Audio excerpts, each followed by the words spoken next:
जय श्री राधे, जय श्री श्याम। अब हम आगे की कथा वर्णन करते हैं। विश्वामित्र जी ने आगे उस विशालपुरी में जब वर्णन कर रहे थे तो वहाँ के राजा, विशालापुरी के राजा सुमति को पता चला कि विश्वामित्र जी और प्रभु श्री राम लक्ष्मण सहित नदी के किनारे, गंगा नदी के किनारे विराजित हैं। तुरंत ही राजा सुमति आए और उनका वंदन किया, अर्चन किया, पूजन किया और साथ लेकर के नगरी में गए। वहाँ पर एक रात्रि ठहर करके विश्वामित्र, प्रभु श्री राम और लक्ष्मण प्रातःकाल होते ही देवताओं का पूजन इत्यादि करने के पश्चात मिथिला में प्रस्थान कर गए। जैसे ही मिथिला में प्रवेश किया तो मिथिला की शोभा बड़ी सुंदर थी।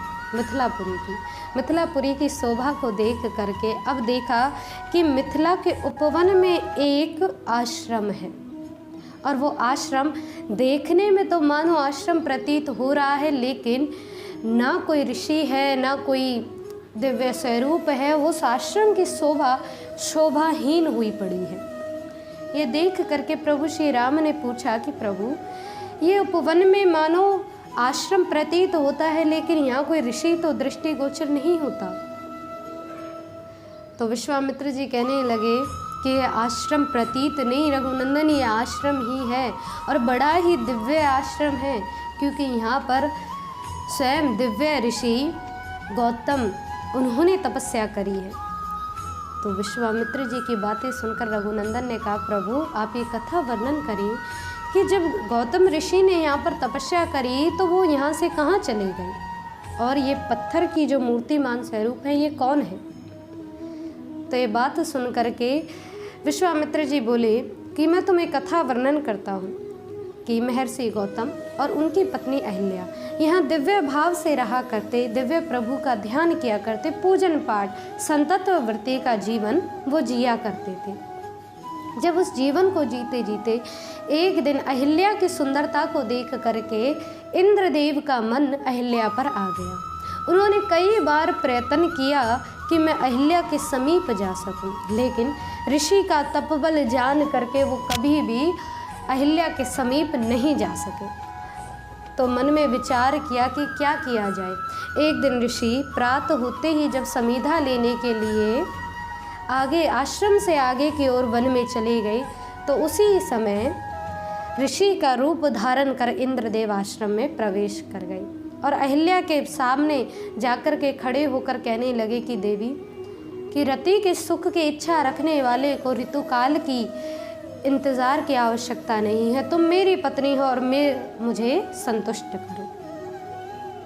अहिल्या ये जान नहीं सकी कि ये स्वयं इंद्रदेव है। वो ऋषि गौतम की उस झलक को मान करके ही इंद्रदेव के साथ में रति करने लगी। उसके पश्चात जैसे ही इंद्रदेव संतुष्ट हुए तब उन्हें ज्ञात हुआ कि ये तो इंद्र हैं, और इंद्र का स्वरूप देख करके मन में बड़ी दुखित हुई कि प्रभु मैंने ये क्या कर दिया।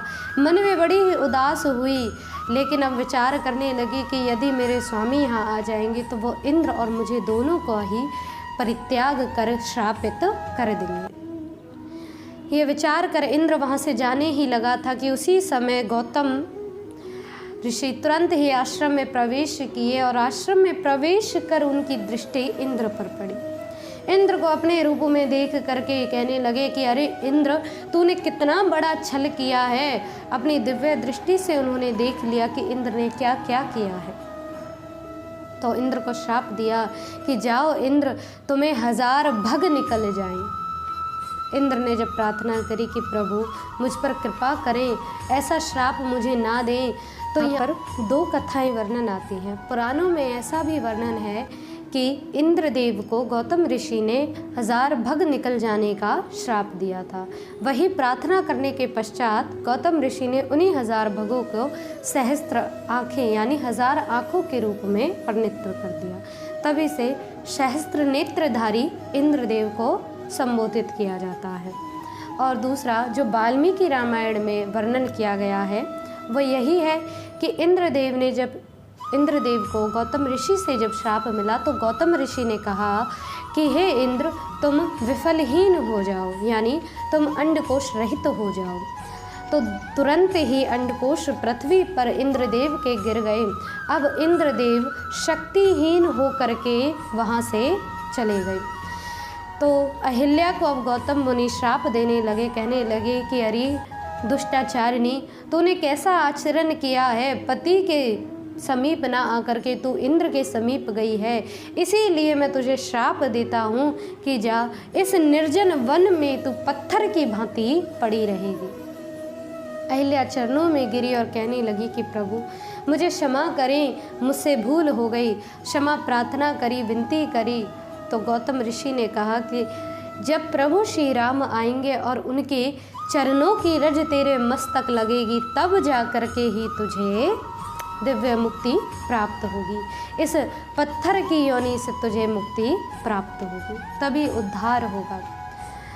अहिल्या उसी समय पत्थर की बन गई और उसी क्षण से प्रभु श्री राम का जपन करने लगी।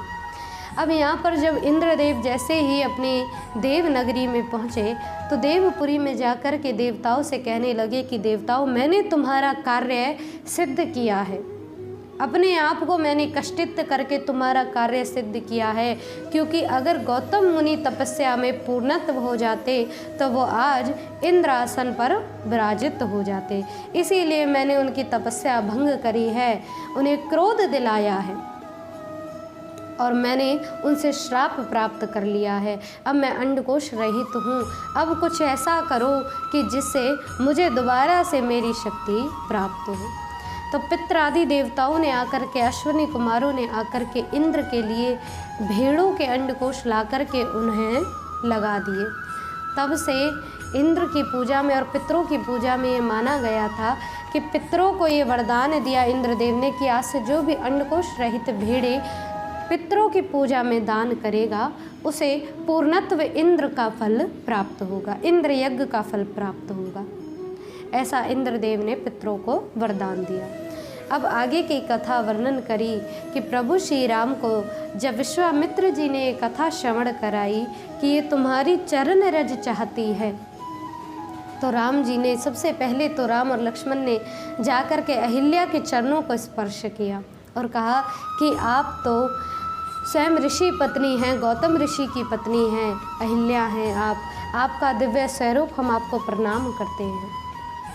आप ऋषि पत्नी हैं, इसी कारण से हमारा ये धर्म नहीं कहता कि आपके मस्तक पर हम अपने चरण रखें, लेकिन फिर भी आपके उद्धार के लिए हम अपनी चरण रज आपके मस्तक पर रखते हैं। तुरंत ही प्रभु श्री राम ने जैसे चरणों को ऊपर किया, उसी समय पवन देव आए और पवन देव के द्वारा आ करके वो चरण रज मैया अहिल्या के शीश पर जा लगी। जैसे ही अहिल्या के शीश पर जा लगी, तुरंत ही अहिल्या पूर्णत्व रूप नारी बन गई, पत्थर से वो नारी बन गई। प्रभु श्री राम की भूरी भूरी प्रशंसा करने लगी, आनंदित हुई और दिव्य देवलोक को प्राप्त हुई। अब प्रभु श्री राम, विश्वामित्र और लक्ष्मण जी आगे की ओर बढ़ने लगे। उस वन से अब प्रभु श्री राम और लक्ष्मण विश्वामित्र जी के साथ कहाँ प्रस्थान करते हैं वो हम अगली वीडियोज़ में वर्णन करेंगे। तब तक के लिए आप ऐसे दिव्य कथाओं को श्रवण करते रहें, आनंदित रहें। जय श्री राधे, जय श्री श्याम।